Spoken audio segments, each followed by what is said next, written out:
Microsoft ওয়ার্ডে কিভাবে আমরা খুব সহজেই পাসপোর্ট সাইজের ছবি তৈরি করব এবং কপি পেস্ট করে আমাদের চাহিদা মতো আমরা সেগুলোকে তৈরি করব, আজকের ভিডিওতে আমরা সেটাই শিখব।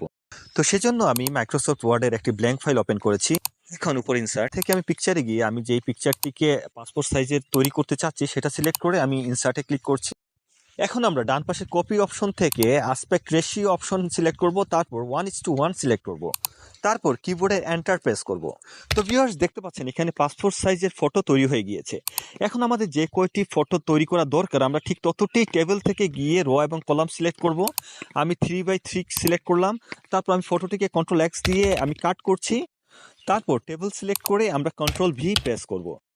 তো ভিউয়ার্স দেখতে পাচ্ছেন আমার পাসপোর্ট সাইজের ফটো এখানে তৈরি হয়ে গিয়েছে।